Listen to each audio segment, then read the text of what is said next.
does all of this have to do with me? And the answer is everything. Because our enemies are your enemies.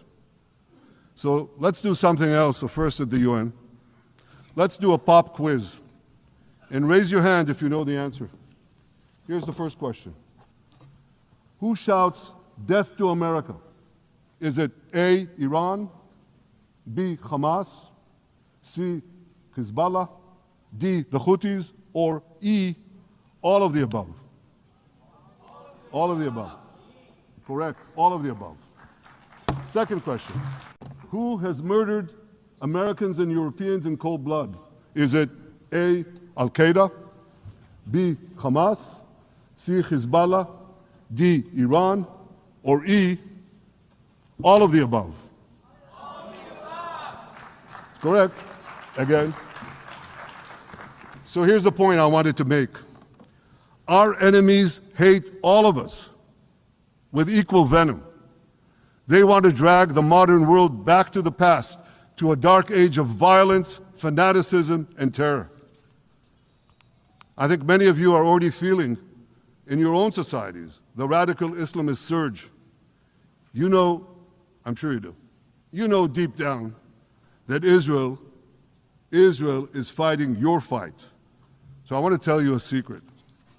Behind closed doors, many of the leaders who publicly condemn us privately thank us. They tell me how much they value Israel's superb intelligence services that have prevented time and again terrorist attacks in their capitals, time and again saving countless lives. General George Keegan, former head of U.S. Air Force Intelligence, once said, "If the United States had to gather on its own the intelligence that Israel gives us, we would have to establish 5 CIAs. 5 CIAs. But regrettably, many leaders who are represented in this hall, they send a very different message. Sure, in the days immediately following October 7th, many of them supported Israel. But that support quickly evaporated when Israel did what any self-respecting nation would do in the wake of such a savage attack. We fought back. Now just imagine, just sit back for a second and imagine an attack against America proportioned to the attack against Israel on October 7th. Imagine a regime, a terror regime, dispatching thousands of terrorists to invade the United States. They massacre 40,000 Americans. They take 10,000 Americans hostage. What do you think America would do? You think America would leave that regime standing? You don't think that. No way, not a chance.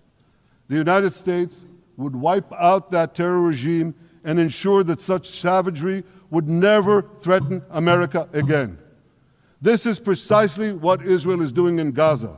We're wiping out the terror regime of Hamas and ensuring that this savagery will never threaten Israel again. That's what we are doing. That's what any self-respecting government would do.